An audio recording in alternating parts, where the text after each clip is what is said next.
Gracias. Bueno, los objetivos de la presentación, básicamente vamos a hablar sobre un panorama general de mercados, no mercados de carbono, y vamos a hablar como un poco más enfocado en los mercados voluntarios de carbono. De nuevo, es una perspectiva general y vamos a relacionarlo con el carbono azul de manglares y el carbono verde. Por favor, Denise, la siguiente.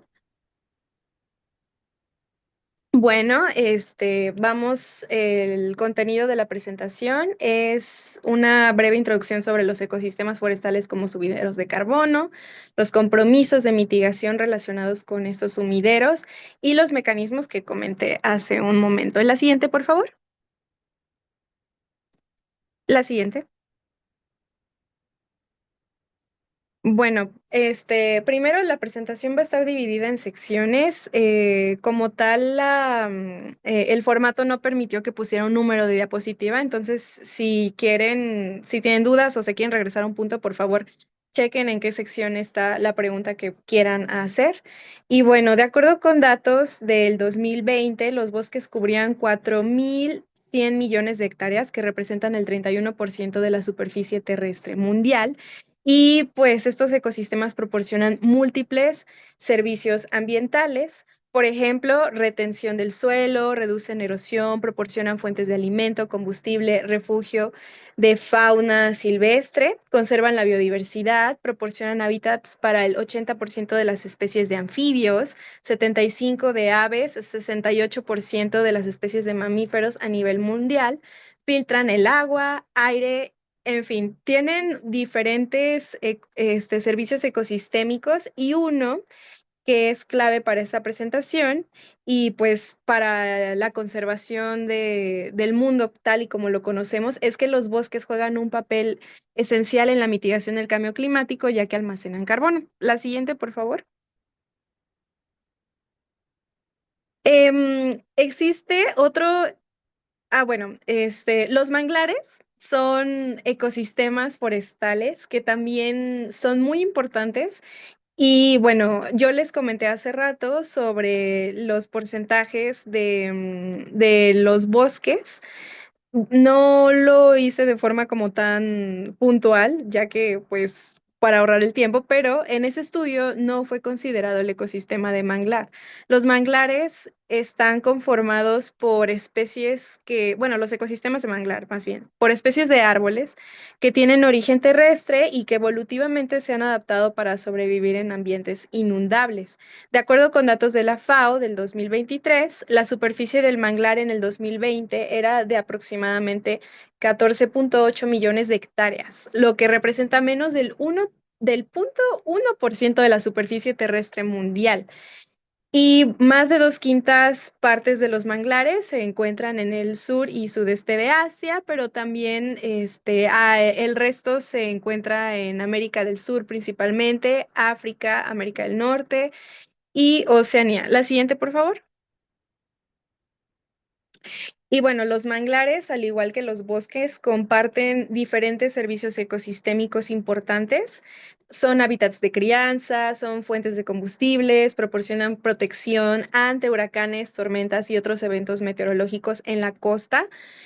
También son fuentes de alimento, son refugio de fauna, conservan la biodiversidad, reducen la erosión costera y, por supuesto, comparten el servicio de que también son ecosistemas de carbono. La siguiente, por favor. Y bueno, tanto manglares como los bosques, pues en las selvas y bosques tropicales y estos ecosistemas forestales capturan el CO2 atmosférico a través de la fotosíntesis e integran el carbono orgánico a su biomasa viva y muerta. Por lo que estos ecosistemas representan reservas de carbono a través de, pues, de su biomasa y por supuesto también a través de sus sedimentos y del suelo. El carbono orgánico que se almacena en los ecosistemas forestales, digamos, terrestres, totalmente es el carbono verde, mientras que el carbono almacenado en manglares, pastos marinos y marismas es conocido como carbono azul. La siguiente, por favor, Denise. Y bueno, a diferencia de los bosques, tropicales, por ejemplo, el carbón orgánico acumulado en los suelos y en los sedimentos de los manglares, marismas y pastos marinos puede preservarse durante cientos e incluso miles de años, siendo los sedimentos donde se almacenan entre el 50 y 60% del carbono azul acumulado en los ecosistemas. Y la gran capacidad de secuestro del carbono azul en estos ecosistemas se debe a que tienen unas altas tasas de acumulación sedimentaria y por lo tanto acumulan, bueno, tienen tasas altas de acumulación de carbono orgánico que son mayores a las de los bosques terrestres. Otra característica importante es que los ecosistemas de carbono azul poseen suelos y sedimentos que permanecen inundados con condiciones subóxicas a anóxicas y esos bajos niveles de oxígeno mantienen el carbono orgánico acumulado en un estado anaeróbico, lo que ralentiza su emisión a la atmósfera como CO2 o como metano. Al contrario de lo que ocurre en los bosques terrestres, ya que, bueno, aquí las temporalidades son mucho más cortas. Por lo tanto, los sedimentos de los ecosistemas de carbono azul son unos reservorios muy importantes de carbono orgánico. En estas gráficas observamos una comparación de los almacenes de carbono a la izquierda y a la derecha la comparación entre las tasas medias de secuestro de carbono orgánico a largo plazo. Y lo que quiero que veamos es que los manglares, los pastizales marinos y las marismas tienen tanto mayor, pues, carbono acumulado por hectárea y una mayor tasa de acumulación. La siguiente, por favor. La siguiente. Y bueno, ahora vamos a hablar sobre los compromisos de mitigación del sector forestal. De acuerdo con datos del Inventario Nacional de Emisiones de Gases y Compuestos de Efecto Invernadero, de 1990 a 2019, al 2019, perdón, em, em, pues se tienen estas como, o sea, se tiene esta gráfica, ay, perdónenme, ya. Del total de las emisiones, el 63,5% corresponde al sector de energía, 10% corresponde a procesos industriales, 15% se originó por sistemas de producción pecuaria, ganado, el 7,4% se emitió por manejo de residuos y el 4,1% se generó por actividades agrícolas. Este inventario nos dice, nos da una idea de cuál es la función, por así decirlo, de cada sector en la emisión de gases de efecto invernadero. Entonces, aquí es muy importante notar que en este inventario se contabilizó la remoción de 192,8 millones de toneladas de CO2 equivalente por el sector de la subcategoría 3B, el cual incluye tierras forestales, tierras agrícolas, praderas, humedales, asentamientos y otras tierras. Esto nos da una idea, bueno, además de los datos que ya comentamos y que muchos de ustedes ya saben, que el sector forestal es clave en términos de reducción de emisión y además tiene cobeneficios asociados a mitigación y en particular tiene una estrecha relación con la adaptación al cambio climático basado en los ecosistemas. La siguiente, por favor, Denise. Ya, ok. Bueno, de acuerdo a los datos anteriormente presentados, México tiene compromisos de mitigación internacionales y nacionales donde involucra al sector forestal y la gestión de los ecosistemas de carbono azul.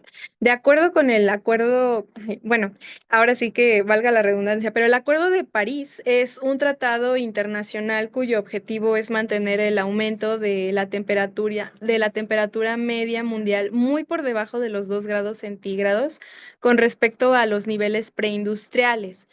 Y además indica que se debe evitar un incremento de la temperatura global mayor a 1,5 grados centígrados. Este acuerdo, en su artículo 4, párrafo 2, solicita que cada parte firmante prepare, comunique y mantenga estrategias de mitigación y adaptación a los impactos de cambio climático para contribuir pues, con este tratado. Cada parte firmante es pues cada nación que se comprometió a formar, ay, a formar este acuerdo. Entonces, México es parte de este acuerdo también. Y este conjunto de estrategias son las contribuciones determinadas a nivel nacional o NDC, por sus siglas en inglés, las cuales son un elemento central del Acuerdo de París y del logro de sus objetivos a largo plazo. Entonces, el Acuerdo de París exige que las NDCs o estas contribuciones se actualicen cada 5 años, independientemente de sus respectivos plazos de implementación. Y bueno, las partes que conforman este acuerdo pueden en cualquier momento ajustar sus NDCs existentes a miras de aumentar sus ambiciones. La siguiente, por favor. Entre los sectores que contemplan la NDC de México se encuentra desde luego el sector forestal. Y en este documento de la contribución determinada a nivel nacional actualizado, México se propuso tres metas principales de mitigación. Uno de ellos es la meta de deforestación neta cero en 2030, que se basa en una ambiciosa reducción del área de cambio de uso de suelo de tierras forestales a otros usos. Y la implementación de esta meta se pretende realizar a través de la Estrategia Nacional Red de México, conocida como ENARED. Otra de las metas es la de manejo forestal sustentable, que tiene el objetivo de incrementar las existencias totales de biomasa en ecosistemas bajo manejo forestal sustentable. Y la otra meta es la de gestión de áreas naturales protegidas, que tiene como componente principal realizar un buen manejo de los depósitos de carbono en las ANPs con fin de incrementar sus sumideros de CO2. Existen otras prioridades en este documento que se contemplan, por ejemplo, bueno, que se tiene que priorizar las soluciones basadas en la naturaleza, que se tiene que impulsar el programa Sembrando Vida con acciones agroecológicas y que fomenten la agroforestería y que además se contemple una estrategia nacional de carbono azul, en la que nuestro país trabajará para proteger manglares, pastos marinos y marismas nacionales. Esta estrategia busca fomentar pues la protección y la conservación de los ecosistemas de carbono azul. La siguiente, por favor.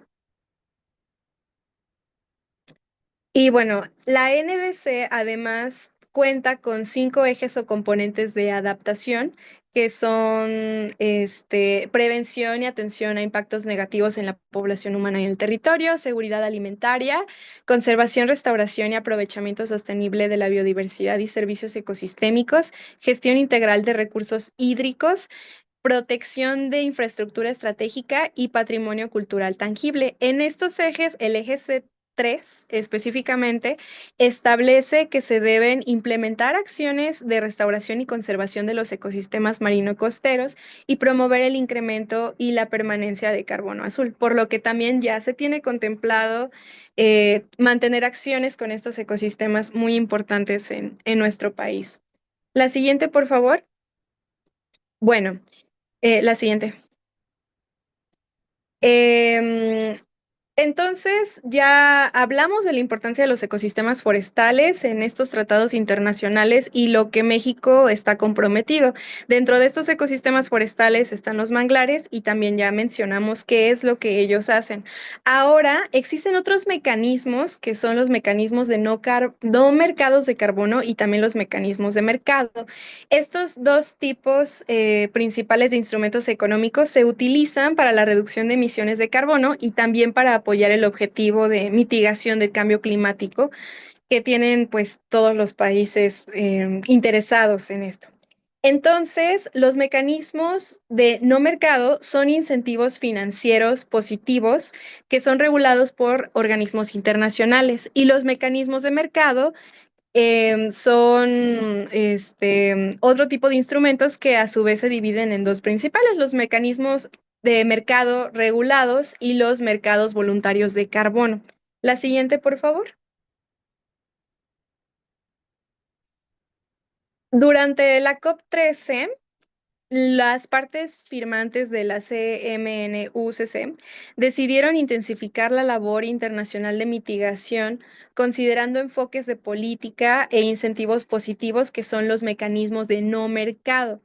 para las cuestiones que tienen que ver con reducción de emisiones derivadas de la deforestación y la degradación forestal en los países en desarrollo.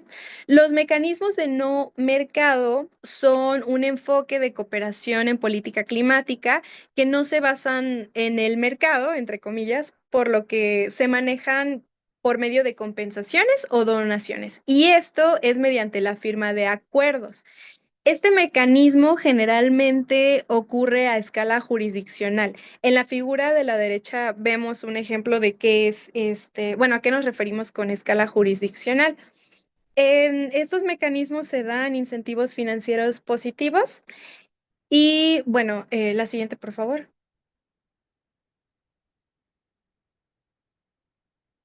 En este tipo de mecanismos existen donantes y donatarios. Los donantes generalmente son países desarrollados o fondos de inversión climática, por ejemplo, el Fondo Verde del Clima de la Convención Marco de las Naciones Unidas para el Cambio Climático, que es la CMNUCC. Y los donatarios generalmente son gobiernos nacionales o, bueno, estatales a veces, en coordinación con los ejidos, comunidades y otros propietarios de terrenos y recursos forestales del país.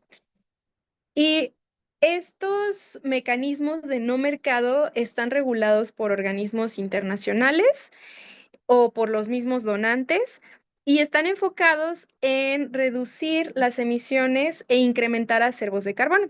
Los resultados de la mitigación por parte de los países donatarios sí pueden ser contabilizados para los compromisos nacionales de mitigación en el sector forestal establecidos en las NDCs.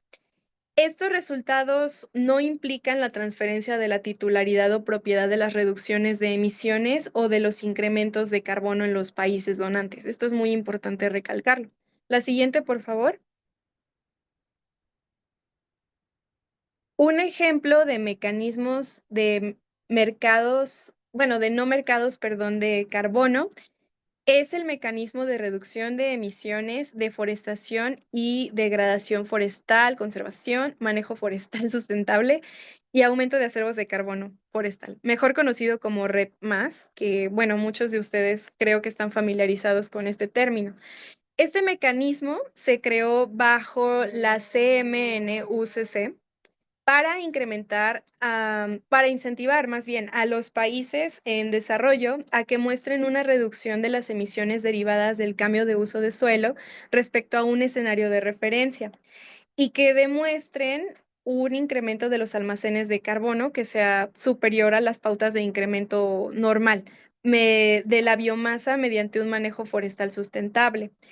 Esto se tiene que demostrar, o bueno, más bien se tiene que hacer a través de ciertas actividades de reducción de emisiones ocasionadas por la deforestación, por la degradación forestal, por acciones de conservación de los acervos de carbono forestal, por el manejo forestal sustentable y aumento de acervos de carbono.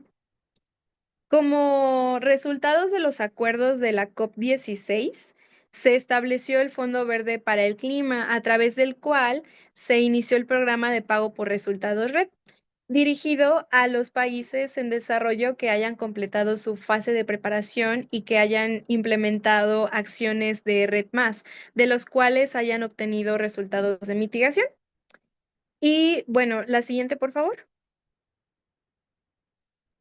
Entonces, México, pues también forma parte de estos mecanismos y es por eso que existe la ENARRED. La ENARRED es la estrategia Red Más de México, en la cual se promueven acciones de mitigación y adaptación al cambio climático a través de un manejo integral del territorio que propicie el desarrollo rural sustentable bajo en carbono.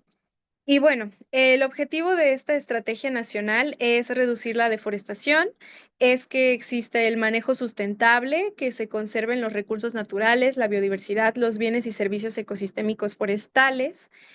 Y esto se da pues a través de incentivos. Es importante recalcar que Red Más es un mecanismo que compensa económicamente por los resultados de un país en términos de disminución de emisiones GEI. Entonces, estas disminuciones, pues, se tienen que demostrar, y los incentivos y el financiamiento para lograr los cambios que permitan la reducción de las emisiones, pues, tienen que existir para que, estos resultados se vean. Y además, estos incentivos tienen que provenir de diversas fuentes. La siguiente, por favor.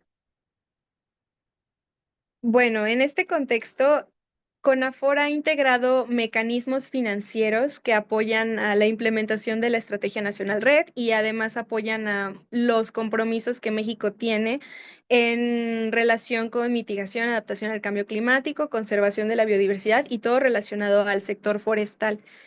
Estos mecanismos financieros proporcionan incentivos económicos a comunidades, a propietarios forestales, que adopten prácticas sostenibles y, por supuesto, que eviten la deforestación. Por ejemplo, existe el Programa de Desarrollo Forestal Sustentable para el Bienestar, que de hecho las reglas de operación de los apoyos del 2025 se publicaron recientemente y bueno, dejo las ligas en la diapositiva por si lo quieren revisar. Si nosotros leemos las reglas de operación, nos daremos cuenta de que los manglares tienen prioridad de manejo y conservación. Los terrenos con manglares tienen más puntos en los criterios de prelación, más puntos que otros ecosistemas forestales. Además, los beneficiarios, pues, de terrenos que tienen manglares pueden participar en el programa en años consecutivos y los terrenos de manglar no deben ser necesariamente de un área elegible. Todo esto no sucede con otros ecosistemas forestales. En el componente uno, que se refiere a manejo forestal comunitario y a cadenas de valor, apoya a las personas elegibles a que implementen acciones para fortalecer la gobernanza, el desarrollo de capacidades sociales, técnicas culturales, cultivo, aprovechamiento, etcétera, de los recursos forestales maderables y no maderables.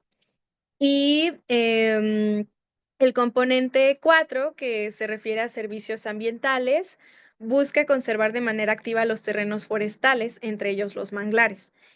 La conservación activa de estos ecosistemas es promovida a través del pago por servicios ambientales o PSA, el cual es un incentivo económico dirigido a las personas propietarias y legítimas poseedoras de terrenos forestales para promover la conservación y la implementación de buenas prácticas de manejo y desarrollo sustentable. Entonces, es muy importante que si ustedes conocen a personas que están interesadas en este tipo de apoyos o les interesaría apoyar como a alguna comunidad, por ejemplo, revisen sobre todo estos dos componentes de las reglas de operación del Programa de Desarrollo Forestal Sustentable del 2025.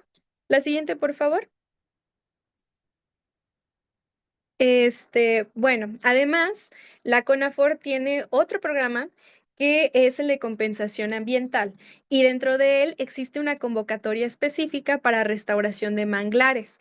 Aún no sale la convocatoria del 2025, pero en el enlace que les dejo en esta diapositiva, ustedes pueden consultar la del 2024 para que la revisen y se den una idea de más o menos qué es todo lo que describiría. Y la CONAFOR, a través de este programa de compensación, ha destinado recursos económicos por 336.3 millones de pesos mexicanos, desde luego, durante el periodo de 2019 y 2024. Este ingreso o este recurso más bien se ha asignado a 71 apoyos para la restauración de manglares en una superficie de más de 6.000 hectáreas. El 74% de los apoyos se han asignado a ejidos y a comunidades y, bueno, siendo un total de 53 proyectos con una superficie atendida de más de 4.000 hectáreas. Ahora, en esta diapositiva vemos un ejemplo de un proyecto que se hizo en Nayarit. Las actividades que se hicieron con este apoyo fueron actividades de restablecimiento de flujos hídricos mediante la apertura de canales, reforestación con especies de manglar. La siguiente, por favor. Y bueno, se identificó que en estos proyectos han habido impactos y beneficios. Impactos positivos, sobre todo, como corredores naturales para la biodiversidad que se han implementado, se han pagado, pues, a las personas que han trabajado en este tipo de proyectos, se ha fomentado la dispersión natural de propágulos mediante la conexión de los canales en los manglares y, sobre todo, la recuperación de cobertura forestal. La siguiente, por favor.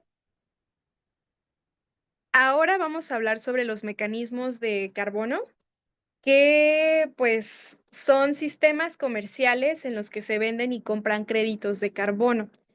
Un crédito de carbono negociable equivale a 1 tonelada de CO2 de carbono o a la cantidad equivalente de un gas de efecto invernadero diferente, reducido, obviamente, o evitado. Bueno, los mercados de carbono son instrumentos económicos que se han extendido internacionalmente para incentivar la reducción de emisiones de gases de efecto invernadero por diferentes sectores. En estos mecanismos se compran y se venden créditos, a diferencia de los mecanismos de no mercado, que se basan en acuerdos, estos se basan en contratos de compra-venta y aquí se transfiere la titularidad de las emisiones reducidas. Existen dos tipos principales de mercados de carbono. Bueno, están los mercados regulados o de cumplimiento, en los cuales se comercializan derechos de emisión para naciones o para empresas que tienen la obligación de rendir cuentas en sus emisiones y requieren reducirlas por ley. Y también están los mercados voluntarios de carbono, que son los que comercializan créditos, pero estos de forma, bueno, estos créditos en este tipo de mercados voluntarios van a representar reducciones o absorciones de carbono voluntarias. La siguiente, por favor. La siguiente. Esa, gracias.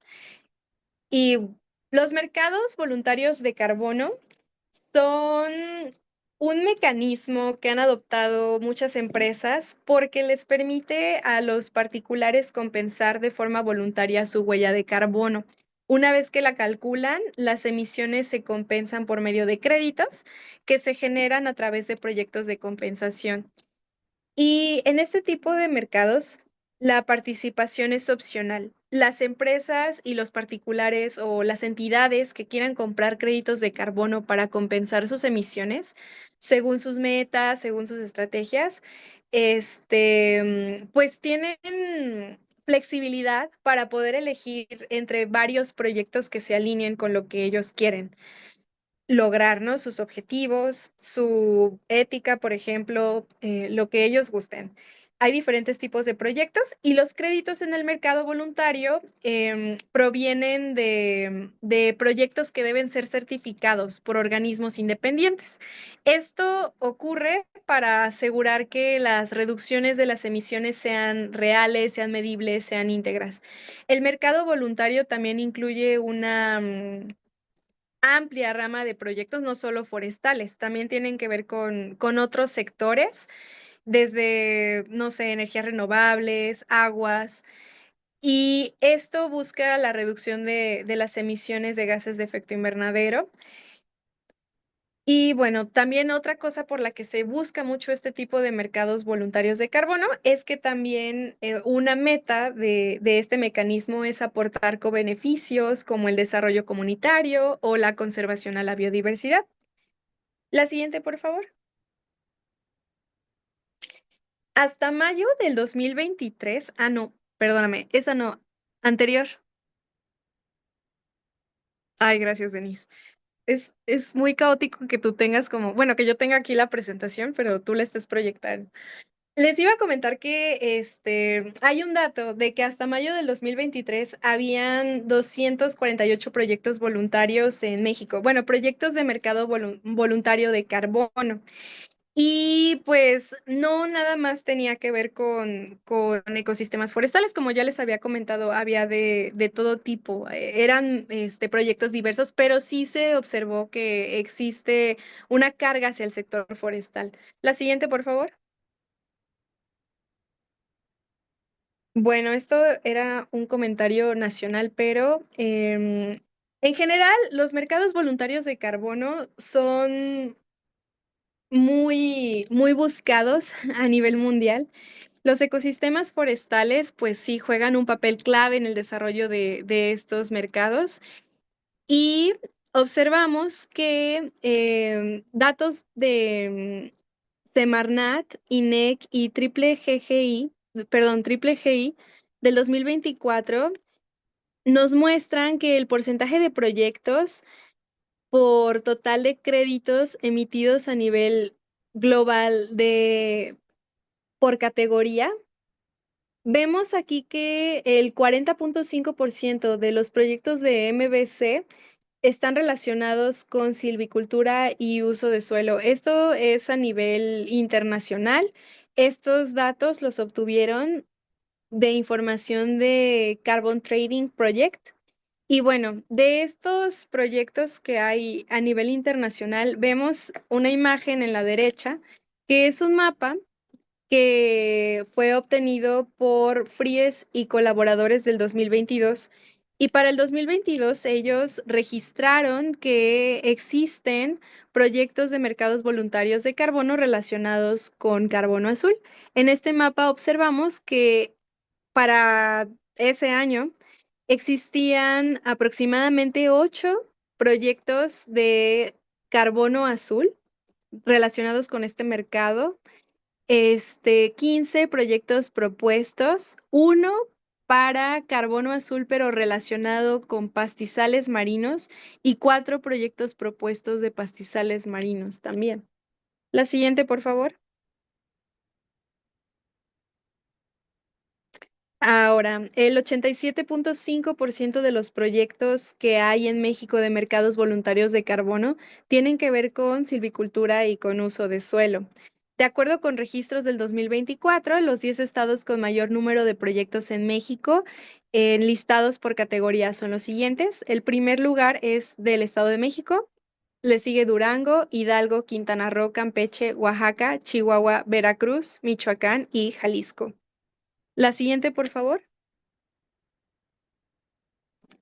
En este tipo de mercados hay pues actores principales que a veces tienen una participación que se puede traslapar y esto puede llegar a ser un poco confuso cuando uno indaga más sobre quiénes participan y qué hacen.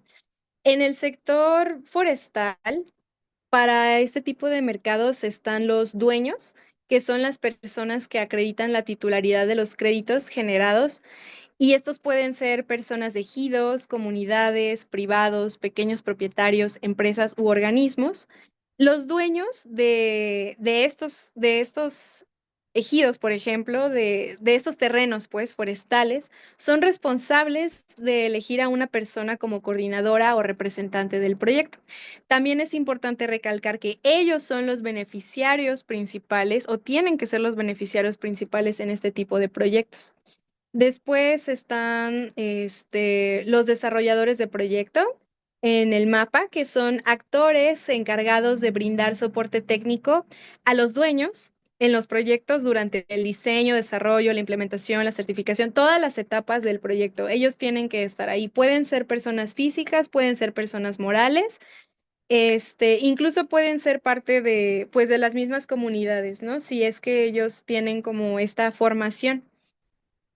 Y después de estos desarrolladores están personas intermediarias, que bueno, pueden ser plataformas, incluso pueden ser revendedores minoristas, revendedores mayoristas o actores que fungen como enlace entre la oferta de los créditos y la demanda o de los compradores finales. Y bueno, estos intermediarios suelen comprar los créditos, los suelen revender también, pueden revenderlos a través de plataformas en línea o o a empresas, perdón, con compromisos climáticos. Después están los compradores finales, que son personas físicas o morales, quienes son quienes desean obtener los créditos para presentarlos ante mecanismos o para sus metas voluntarias de carbono. Algunos fungen como inversionistas porque también ellos pueden financiar los proyectos directamente con el interés de quedarse pues con la totalidad o con una proporción de los créditos emitidos. Y bueno, ya que llegan los compradores finales, ellos obtienen la compensación y pues sigue el retiro de estos créditos. Ahora, como les había comentado, pues estas personas se van traslapando, ¿no? Entre los dueños y los beneficiarios también podemos tener la asesoría técnica, que pues son organizaciones que sean de la sociedad civil o despachos técnicos o, bueno, personas físicas o morales especialistas que ofrecen servicios de asesoría y acompañamiento para generar estos proyectos. Su rol es clave, pues, para fortalecer la capacidad de los dueños de los proyectos y su empoderamiento. Y pues también ellos se encargan de revisar aspectos técnicos, aspectos legales, aspectos comerciales para este tipo de proyectos. Además, entre los desarrolladores de proyectos y pues en sí los proyectos, los inversionistas, la negociación y todo, vamos a tener los estándares, que son entidades que van a proporcionar ciertos requisitos, metodologías o protocolos, y estos van a guiar los proyectos en el diseño de las actividades que van a evitar pues las emisiones de gases de efecto invernadero a la atmósfera. Las metodologías de los estándares tienen que garantizar siempre la adicionalidad y la integridad de los proyectos. Esto para que permita que realmente se reduzcan las emisiones y que éstas sean reconocidas a nivel internacional sobre una, pues, base que sea comparable. Para esto también están las verificadoras, que están entre los estándares y los desarrolladores de proyecto. Estos son actores externos, también personas físicas o morales quizá que auditen los proyectos. Tienen que ser siempre un tercero independiente certificado y deben comprobar que los datos de los proyectos declarados sean verídicos y que el proyecto cumpla con los requerimientos de los estándares. Y bueno, todo esto pues ocurre a través de negociaciones y de mucho trabajo colectivo. La siguiente, por favor. En este diagrama se ilustran los actores que, pues, presentamos en este tipo de proyectos relacionados con el sector forestal y se mencionan algunos ejemplos. Aquí vemos en la parte de compradores a empresas, por ejemplo, empresas extranjeras, puede ser Uber, Netflix, como un ejemplo, pueden ser empresas nacionales. En el caso de nuestro país, empresas de aviación buscan mucho también este tipo de créditos, por eso aquí tenemos como ejemplos a Aeroméxico o Viva Aerobús. Y bueno, tenemos aquí a la estandarizadora, tenemos a los intermediarios. En México, por ejemplo, está una entidad moral que es Alcot o Blue MX, ¿no? Por decir dos ejemplos de intermediarios. Tenemos también a los técnicos desarrolladores que van a ayudar a registrar el proyecto y van a dar esta asesoría técnica, financiera, bueno, legal de lo que se ofrezca. Después tenemos a la parte de quiénes son los vendedores. Estas personas que funcionan como intermediarias o las personas que desarrollan, siempre van a estar como en contacto con los vendedores. Los vendedores son los dueños de los terrenos o recursos forestales del país. Son ejidos, son comunidades, son otros propietarios. Estas personas tienen que ser beneficiarias, son las beneficiarias, porque pues ellas habitan en este tipo de propiedades. Y bueno, la siguiente, por favor.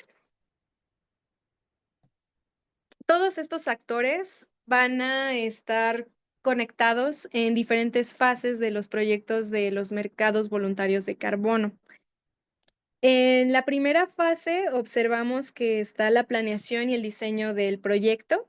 Ahí se define todo, ¿no? Qué área, qué actividad vamos a hacer, dónde, cuándo, identificar quiénes van a ser los actores para iniciar una cooperación. También se tiene que identificar la viabilidad financiera, viabilidad ambiental y viabilidad legal. Es muy importante. La segunda fase, en resumen, es el desarrollo del proyecto. Se tiene que hacer el plan, se tiene que identificar cómo funcionará pues el desarrollo. También viene la validación, viene el registro, el monitoreo y la verificación. las emisiones de créditos por estándar. La última fase es la comercialización de los créditos de carbono. Y bueno, se tienen que hacer consideraciones para compradores e inversionistas. Los créditos deben ser de alta integridad y nos referimos a créditos de alta integridad de acuerdo con unos criterios que se manejan por el Consejo de Integridad para el Mercado Voluntario de Carbono. Este consejo es una plataforma que tiene mucha credibilidad a nivel internacional para evaluar la transferencia ética y la integridad de este tipo de mercados. Entonces, ellos diseñaron 10 principios básicos del carbono que le llaman, bueno, que pueden ser estos criterios, ¿no? El primero es la gobernanza. Para que nuestro proyecto tenga estos, créditos, el estándar tiene que verificar que el proyecto debe tener, bueno, que el proyecto tiene más bien un esquema de gobernanza eficaz que garantice transparencia, responsabilidad, manejo. A ver, espérenme tantito. Ah, ok, gracias. Es que había una reunión, iban a ocupar la sala, perdón. Bueno, la gobernanza eficaz pues tiene que ser garantizada en este tipo de proyectos, aunque bueno, la verdad es que hay algo que puede llegar a ser un poco complicado en este sentido de garantizar gobernanza eficaz. Vamos a hablar un poquito más sobre esto después, pero no siempre sucede. Y bueno, la siguiente es el seguimiento. El estándar tiene que usar un registro para darle seguimiento a los proyectos. Tienen que ser transparentes los proyectos, o sea que el estándar tiene que proporcionar información completa y transparente sobre los proyectos acreditados. La información de todos los proyectos que están acreditados siempre tiene que estar disponible públicamente en las plataformas de los estándares. Después viene la validación y verificación independiente, siempre por parte de un tercero. El estándar a utilizar en el proyecto tiene que tener requisitos a nivel de programa para que existan validaciones y verificaciones sólidas. Tiene que haber adicionalidad. Esto se refiere a que las reducciones o remociones, perdón, de gases de efecto invernadero serán adicionales. O sea que tenemos que, o se tiene que demostrar más bien que este tipo de proyectos funcionaron para reducir los gases, o sea que no se habría producido esta reducción en ausencia del proyecto. La permanencia. Las reducciones o remociones, perdón, de gases de efecto invernadero tienen que ser permanentes. Es decir, que deberán minimizar los riesgos de reversión de este tipo de emisiones. El siguiente criterio es la cuantificación sólida, y esto se refiere a que se debe de cuantificar de forma, bueno, sobre una línea base, las reducciones y las remociones de las emisiones. También sigue la doble contabilización, que las reducciones o remociones de gases de efecto invernadero no se deben de contabilizar dos veces, o sea, se tienen que contabilizar una vez para alcanzar los objetivos o metas de mitigación. El siguiente criterio es que deben existir beneficios y salvaguardas ambientales y sociales para el desarrollo sostenible. El estándar que se utilice en los proyectos debe contar con guías, con herramientas y con procesos de cumplimientos claros que garanticen que todos estos proyectos tengan buenas prácticas con relación con las salvaguardas sociales y ambientales. Y también tiene que haber una contribución a una transición neta cero, es decir, que el proyecto debe evitar fijar niveles de emisiones de gases de efecto invernadero con tecnologías o prácticas intensivas del carbono. El proyecto no debe tener prácticas que sean incompatibles con el objetivo de alcanzar las emisiones neta cero a mediados de siglo. La siguiente, por favor, Denise.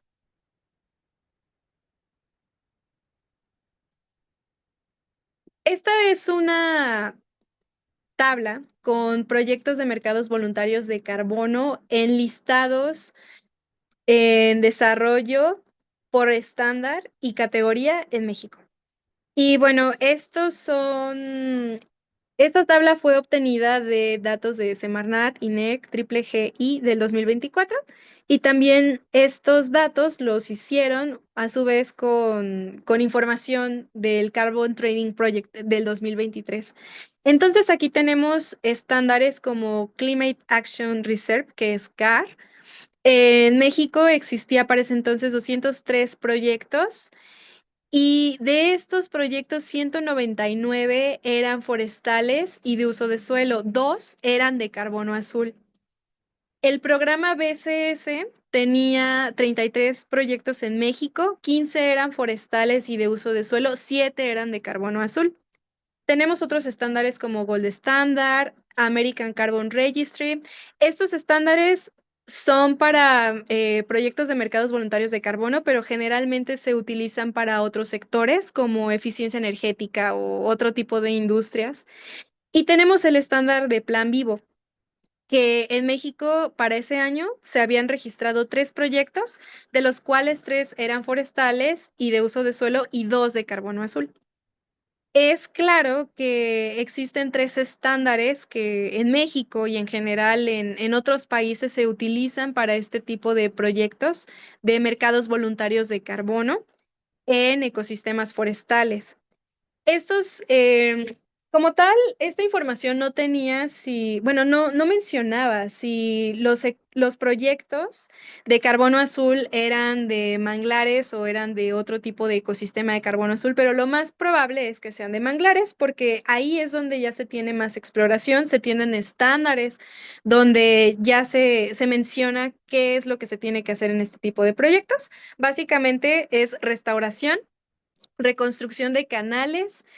Y bueno, la siguiente, por favor. Ahora, ¿qué pasa con los beneficios económicos de los créditos de carbono? ¿Qué es lo que tiene que pasar y por qué hacemos énfasis en que los propietarios, de los terrenos forestales son los beneficiarios? Tal cual, reconociendo que el CO2 es absorbido por la vegetación y el carbono almacenado se incorpora en la biomasa, la propiedad sobre ese carbono, así como los frutos que genere, corresponde a los dueños de los terrenos forestales. En este sentido, el desarrollo de cualquier mecanismo de mercado o de no mercado de carbono almacenado sobre adiciones a este acervo que cumpla pues con los requerimientos que se establezcan, siempre van a corresponder al propietario del bosque. La propiedad de los recursos forestales comprendidos en México le corresponde a los propietarios, tal cual, o sea, a los ejidos, a las comunidades, a los pueblos, a las comunidades indígenas, personas físicas o morales. En el caso de que de los mecanismos de no mercado, si se accede a un pago por resultados derivado de las emisiones evitadas por la implementación de la ENARRED, se determina que el gobierno federal recibe ese pago por resultados, pero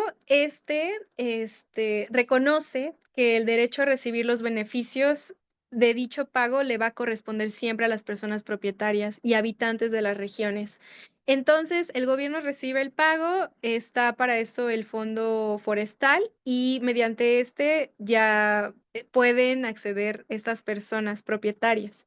En el caso de los mercados voluntarios de carbono, esto no siempre ocurre. Es justamente por lo que este mecanismo ha recibido diversas críticas. La siguiente, por favor.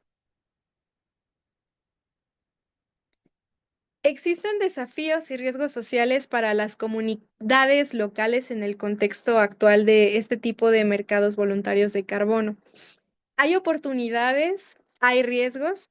Y bueno, primero las oportunidades. Es que estos mecanismos han promovido bastante la sostenibilidad a largo plazo de esfuerzos de mitigación climática en el sector forestal.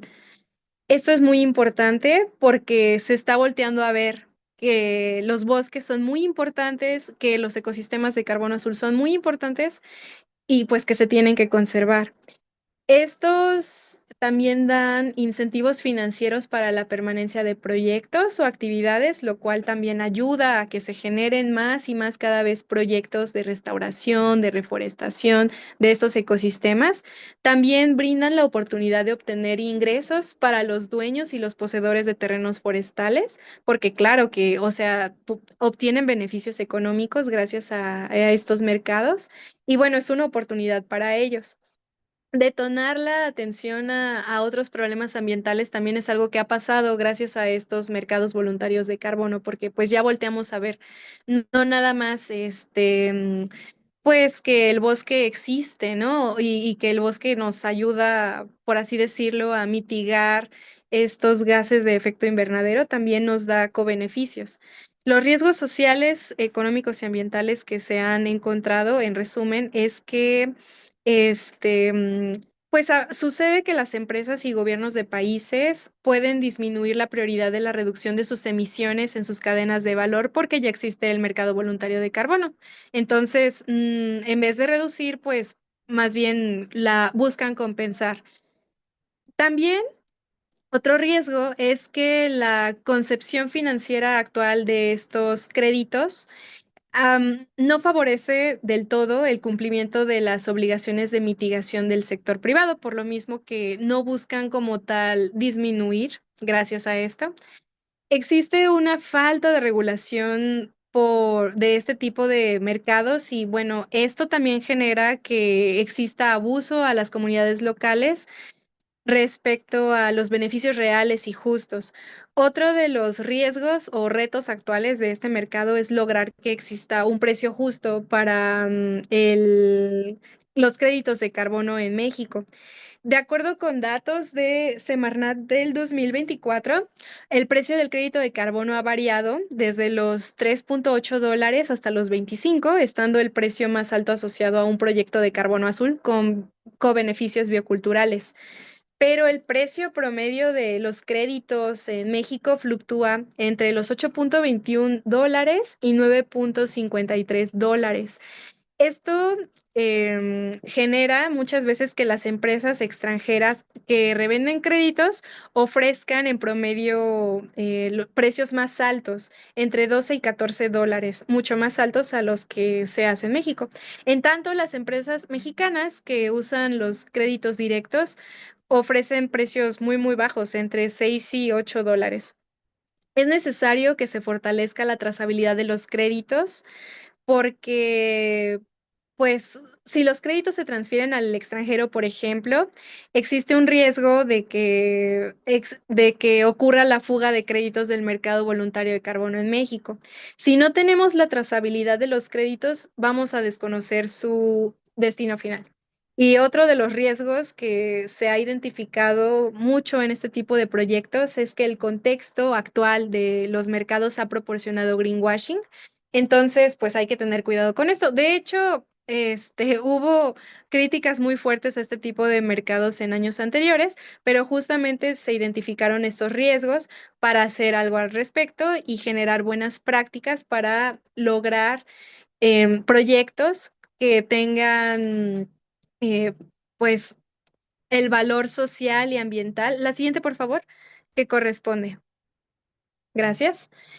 Y bueno, ya para casi ir cerrando este tema, los elementos clave relacionados con este tipo de proyectos que son necesarios que existan es que exista una relación buena, íntegra, entre las comunidades y los proyectos, que ellos estén enterados de los impactos o afectaciones potenciales, que ellos estén vinculados directamente en la generación y distribución de beneficios, que exista una relación directa, que las comunidades se tomen en cuenta de forma activa en la implementación de este tipo de proyectos, que existan salvaguardas de derechos humanos, de derechos de pueblos indígenas, consulta y participación, transparencia, distribución justa de los beneficios.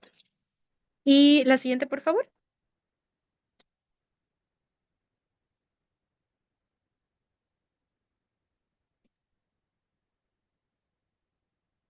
Esto para evitar que pues sigan sucediendo algunos desafíos como que las comunidades desconocen muchas veces el funcionamiento de los mercados. Esto de cuáles son los actores, cuáles son las fases, cuáles son sus derechos, generalmente son cosas que ellos no saben y es información que nosotros debemos llevar, debemos divulgar. También con esto evitaríamos a que se susciten contratos desventajosos para los ejidos y las comunidades, porque muchas veces sucede, como por dar un ejemplo, ¿no? Que el 40% de los beneficios económicos le corresponda a los inversionistas, el 30% a los intermediarios y 30 o incluso menos del porcentaje para los ejidos y para las comunidades. A veces existe difusión de información falsa por parte de intermediarios y otros actores. También restricciones involuntarias en el aprovechamiento de los recursos forestales.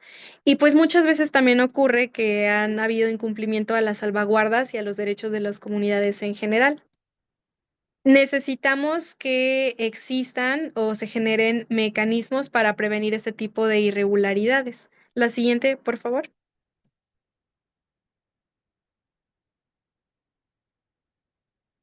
Finalmente, como acciones clave en este tipo de proyectos, hay que buscar promover y observar el cumplimiento de los salvaguardas. Hay que propiciar que se comprendan la dimensión y, bueno, todo lo que son los mercados voluntarios de carbono por parte de las comunidades. No debemos de sobrevalorar el conocimiento técnico sobre los conocimientos locales y la propiedad local. También es necesario que en los proyectos busquemos que se fomente la autogestión de las comunidades y se fortalezcan sus capacidades de negociación, de gobernanza, para que ellos tengan estándares sociales más altos. A nosotros nos corresponde divulgar información sobre los beneficios y los impactos y los riesgos y todo lo que conlleva los mercados voluntarios de carbono sobre derechos humanos, se dé asesoría, acompañamiento y promoción de mecanismos de consulta. La siguiente, por favor. Y pues gracias por su atención. Sobre todo, gracias por la espera en los errores técnicos del inicio. Traté que lo primero o la primera, bueno, la etapa introductoria de esta presentación fuera muy rápida. Espero que haya sido rápido, pero claro. Muchas gracias. Muchas gracias, Melissa. Una pregunta nada más. No sé si puedes encender tu cámara, por favor. Voy, déjame ver.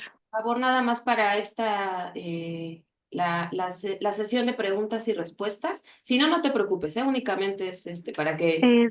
Sí, nada más. Ahí estás, adelante. No sé Súper, si muy bien, me... Melissa. Sí, es Muchísimas que, pues gracias. sí, fue de teléfono, entonces estoy tratando de poner como que una cosita para que se vea. Bueno, si no la voy a tener así agarrada. Pero está bien, muchas gracias. Mira, están justo ahorita antes de pasar esto pidiendo nuevamente el correo, entonces déjame poner porque creo que me adelanté un poco, nada más quería, Ok. estabas ahí, la voy a poner para justo que tomen su correo, o no sé si tienes algún otro medio de contacto, Melissa, que quisieras compartirnos. Em, pues de preferencia el correo creo que sería lo más como práctico. Puse el correo institucional para que, pues obviamente el contacto va a ser relacionado con esta temática, ¿no? Entonces por eso puse el correo institucional. Claro, ok. De Sí. acuerdo, bueno, pues muchísimas gracias por toda la ponencia, todos los datos. Yo sé que fueron bastantes datos, pero ya nos queda un poco más claro. Pasamos a la sesión de preguntas y respuestas. Recuerden que puede ser a través del chat, pueden levantar la mano de manera virtual para que les podamos abrir el micrófono.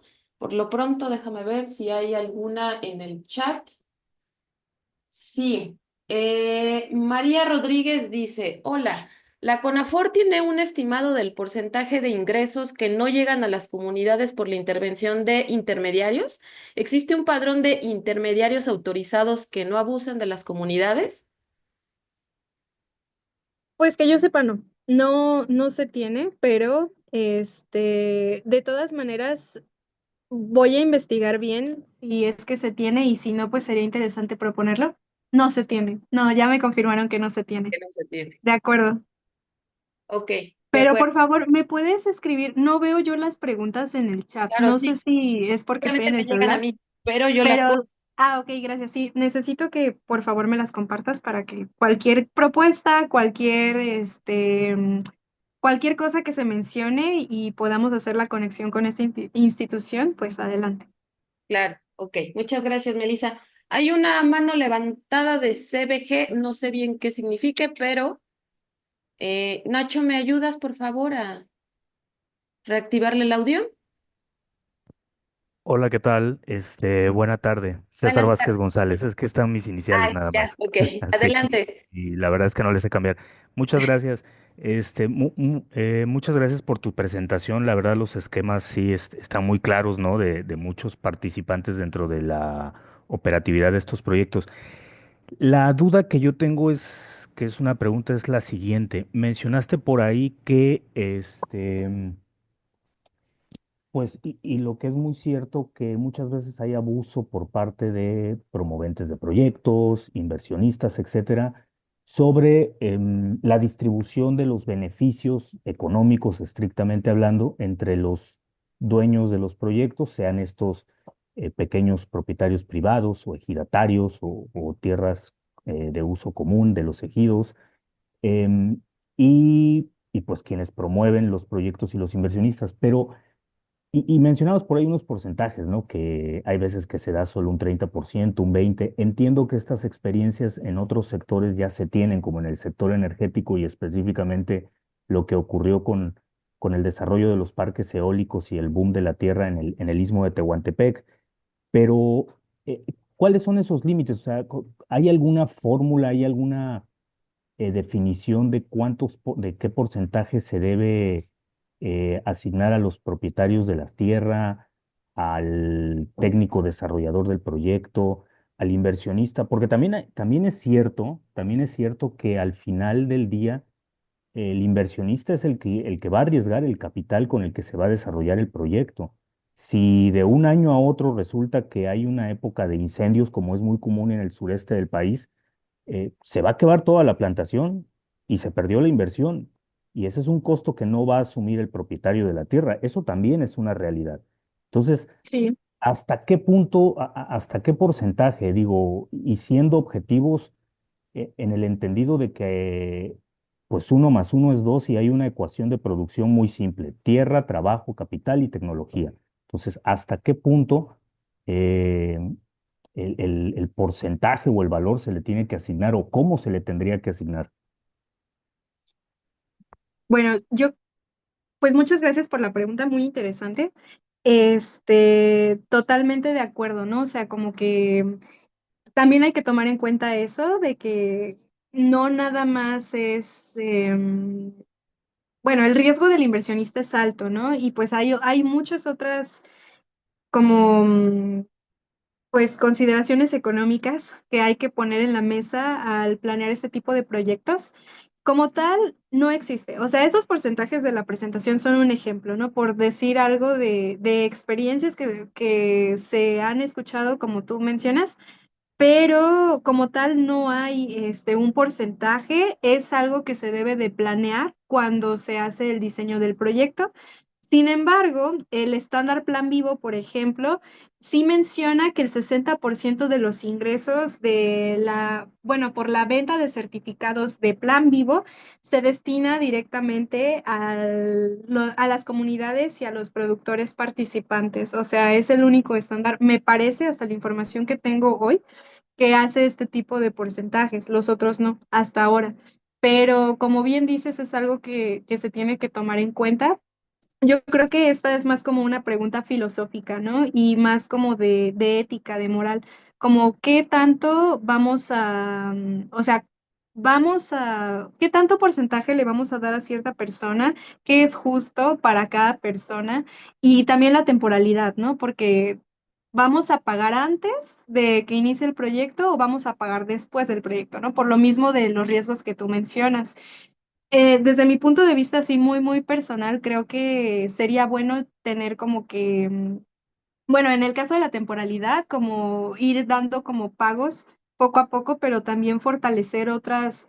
habilidades de los ejidos o de las comunidades para que mientras llega como más pagos gracias a estos créditos, pues ellos puedan hacer otro tipo de cosas, ¿no? Como, bueno, yo siempre digo ecoturismo porque es lo primero que, bueno, una de las cosas que a mí más me gustan, entonces podría funcionar como eso, pero no es la única actividad que se puede hacer.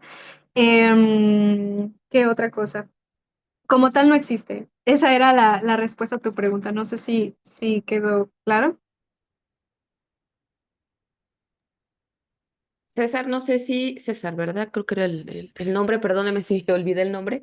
Espero que sí haya quedado clara la respuesta. Ah, gracias. No contestaba porque no me Sí, habilitaban por ahí el audio. claro. Sí, sí, Denise, Melissa, sí quedó un poquito más claro, más dudas también.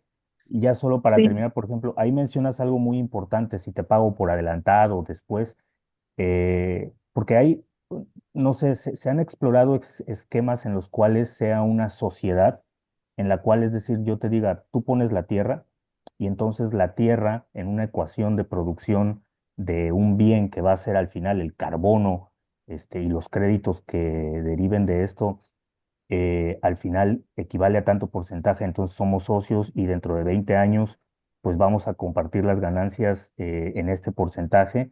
Claro está, claro está que si en ese caminar se nos quema la plantación, pues ya valimos los dos, porque al final, al fin y al cabo somos socios y estamos compartiendo el riesgo y a mayor riesgo, a mayor ganancia, pues mayor riesgo. Y la otra es también, por ejemplo, esquemas como un arrendamiento de la tierra, ¿no? Sobre la base de ese valor, pues yo te voy a rentar la tierra de aquí a 20 30 años, este, y bueno, ahí es la situación contraria, ¿no? A ti te da igual si se quema o no, yo te tengo que pagar el arrendamiento, el riesgo lo asumo yo. Claro está que el beneficio y la utilidad será menor. Sí, pues, o sea, creo que es un buen comentario y en el mejor de los casos me parece que pues se tendría que tratar así, ¿no? Como de colegas. Pero aquí como la dificultad tal vez estaría en cómo comunicas esto, ¿no? A las comunidades, porque ellos tienen que estar muy enterados y tienen que, o sea, así como el desarrollador, por ejemplo, los ve como colega o el inversionista más bien, perdón, ellos cómo lo están viendo, ¿no? O sea, aquí tendríamos que identificar las formas en cómo hacer esta colaboración para que sea justa para ambos. Claro.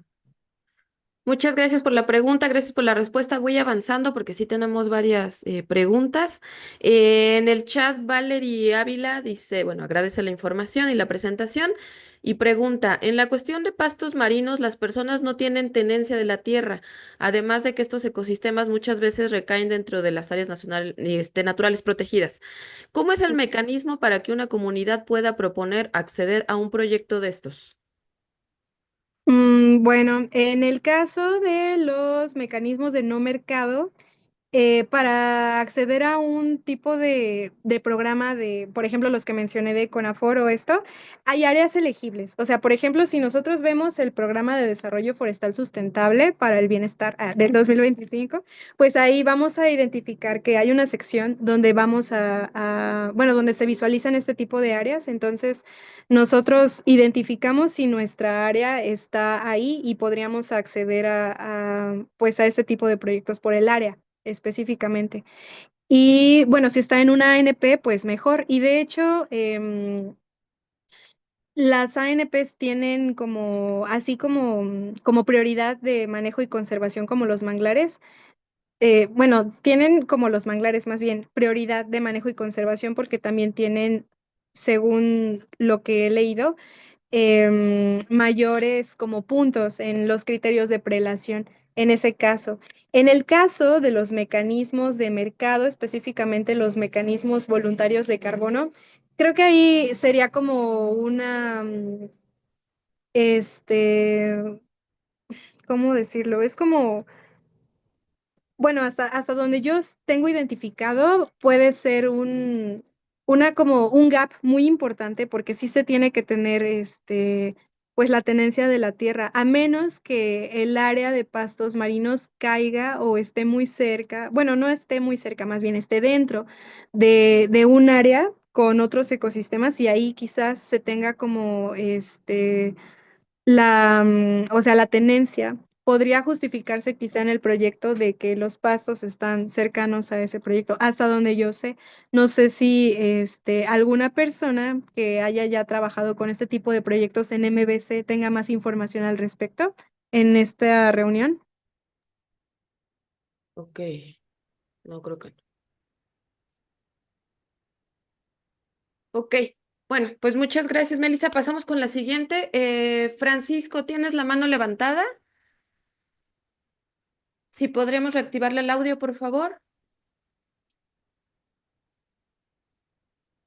¿Nos escuchas, Francisco? Sí, ¿ya me escuchan? Sí. Sí, sí te escuchamos. Bueno, con respecto a lo que estaban preguntándole a Melissa de César, el problema es que la mayor parte de los beneficios, bueno, en este caso de los que arrendan o los que prestan la tierra o los bosques para poder entrar en estos proyectos, corren todos los riesgos. O sea, si hay un incendio o varios incendios, ellos tienen que asumir esas consecuencias y puede haber fugas y puede haber descuentos de lo que pueden cobrar de los créditos. En el caso de los inversionistas, pues también se aminora ese porcentaje, pero el inversionista solamente tiene el capital. En el caso de los comuneros o los ejidatarios, pues es su trabajo, porque estos proyectos lo que pagan es la adicionalidad, no el carbono que ya está almacenado, es la adicionalidad de lo que va. Por eso a veces se hacen muy robustos estos proyectos o estos estudios, porque tienen que comprobar una adicionalidad de lo que van a hacer. O sea, es decir, la línea base tiene que dar cuenta de lo que ya tienen de carbono y cómo lo van a incrementar, ya sea por proyectos de reforestación, por conservación o por mantenimiento de manejo forestal, etcétera, etcétera. Y eso es trabajo y eso implica costos de transacción, costos de oportunidad que no están contemplados muchas veces porque tienen que dedicar tiempo, dinero y esfuerzo para realizar esas actividades. Y esas las asumen los propietarios, ¿sí? Los poseedores. Entonces, es mayor el riesgo y debería ser el mayor el porcentaje de lo que tienen que adquirir ellos, porque ellos son los que están adquiriendo. Muchas veces los inversionistas o los intermediarios no, si no venden eso, ya vendrá otro año donde se recuperen, pero no tienen que hacer más, no tienen que invertir tiempo, dinero y esfuerzo, ¿me explico? Y en el caso de áreas naturales protegidas, es muy importante porque sí está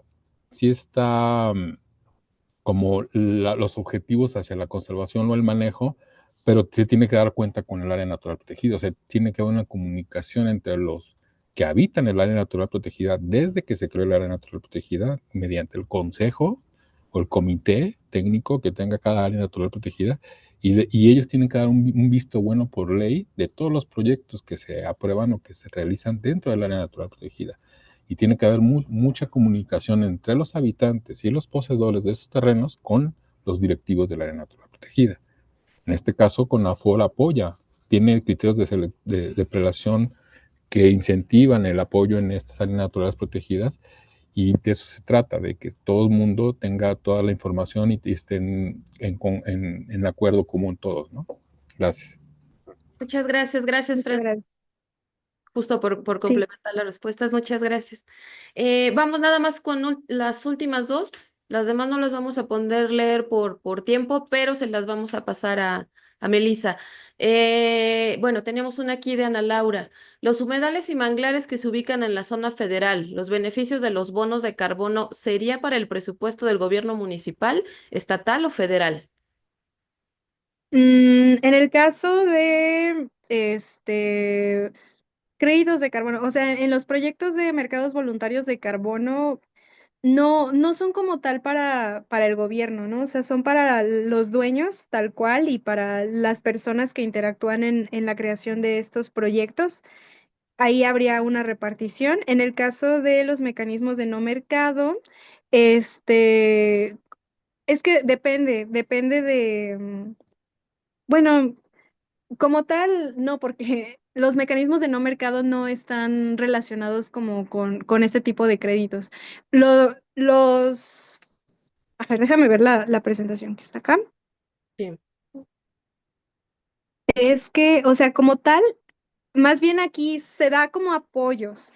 Y estos apoyos son, bueno, tienen incentivos financieros para que se cumplan en conjunto con las metas de mitigación que tiene el sector a nivel nacional e internacional.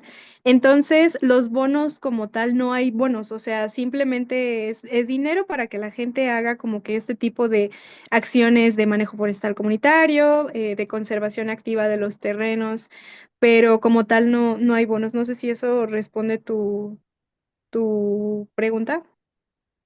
Yo esperaría que sí, Ana Laura, si no, escríbenos. Había una manita levantada, no sé si ya la bajaron. Alejandra Chang, me parece que Creo era que el nombre. No sé si alguna te ha llegado también a ti, Melissa, luego suelen enviarlas ustedes. es que no veo porque como Ah, estoy en porque el tienes en el teléfono, celular, claro. pero en el chat no veo nada. Ok, Pero tenemos otra más. Bueno, concluimos con esta. Bueno, Alejandra, ahí está. Adelante, Alejandra. ¿Sí me escuchan? Sí, sí, bajito, pero sí. Muchísimas gracias. Gracias, Melissa, por la presentación. Estuvo excelente.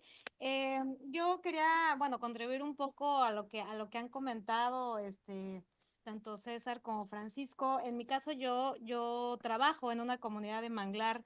Bueno, estoy haciendo estudios, de doctorado en una comunidad que tiene manglares aquí en la costa de Tapachula, en Chiapas, y la realidad, y contribuyendo un poco a esta parte que tú decías de que es una pregunta filosófica, ¿cuánto deberían de cobrar los desarrolladores? Algo que nos hemos dado cuenta, y yo trabajando sobre todo en valoración económica de servicios ecosistémicos de manglar por parte de las comunidades, es que los desarrolladores, muchos tipos de desarrolladores han llegado a las comunidades de manglar a venderles este tipo de proyectos.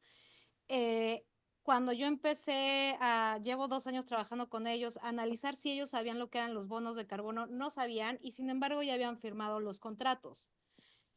Cuando la metodología tanto de Climate Action Reserve como de Berra dice muy claramente que la comunidad tiene que tener un conocimiento amplio de qué son los bonos de carbono azul, cómo es el esquema y cómo es el mecanismo a través de cuál se les va a pagar, aparte de este 10% de fondo que se tiene que ir para infraestructura social, y la comunidad no estaba enterada de eso más que el presidente, de los ejidatarios, ¿verdad? Él sí estaba, y él convenció a toda la asamblea para que firmaran el contrato. Entonces, yo creo que sí hay esa parte de que los desarrolladores pretenden maximizar su beneficio.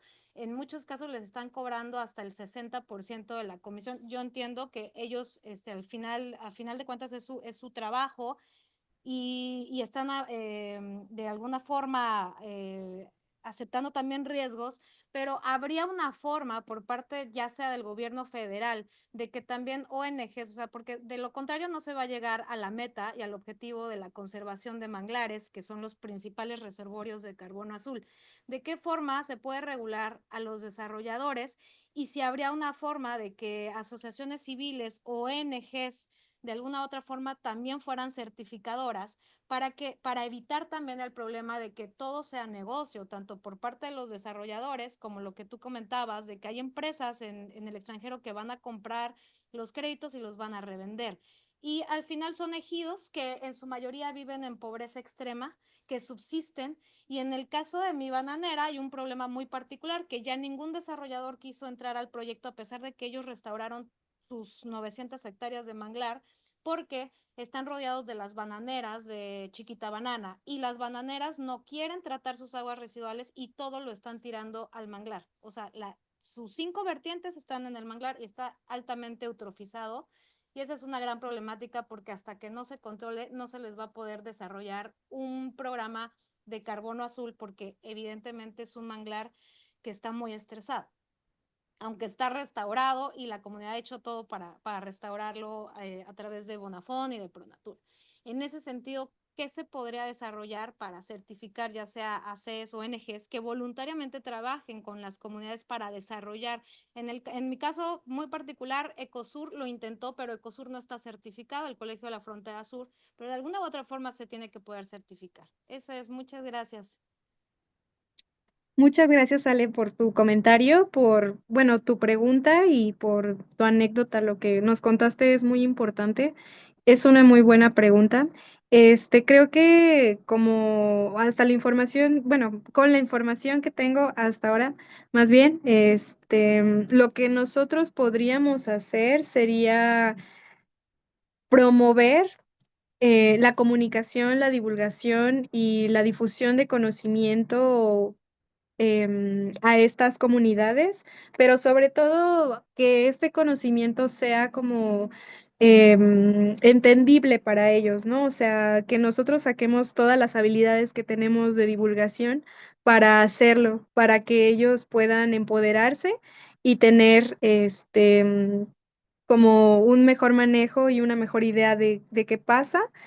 También, pues desde la academia creo que me parece muy importante que ustedes, bueno, la mayoría de aquí pues son académicos, pero que trabajen mucho como con estas herramientas de acercar a este conocimiento que han generado a las comunidades de las áreas de estudio donde trabajan, porque pues ellos son las personas que van a vivir ahí, van a vivir de esa área y que necesitan empoderarse para que tengan más herramientas y puedan defender la importancia de sus territorios, ¿no? O sea, que entiendan todos por qué es importante los manglares, por qué es importante que su manglar se conserve, por qué es importante que su manglar esté conectado con X ecosistema o algo así.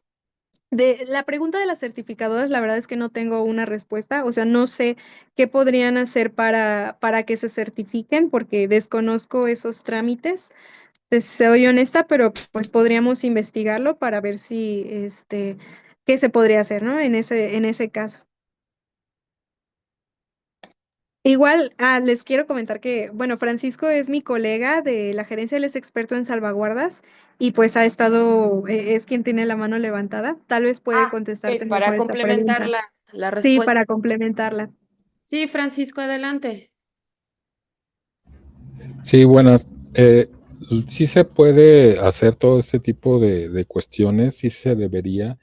Fíjate, hasta donde yo estoy entendiendo, tanto desarrolladores como estandarizadoras, como certificadores son ONGs, nada más que lo que abundan son las ONGs internacionales, porque son las que son las precursoras de todo este mercado, ¿no? Y todo este sistema. Pero sí se pueden certificar. La cuestión es que todavía en países como México estamos en pañales para alcanzar todos estos cuestiones que ellos ya están adelantados por lo menos por 10 años. Pero yo hasta donde entiendo sí se podría y sí se debería.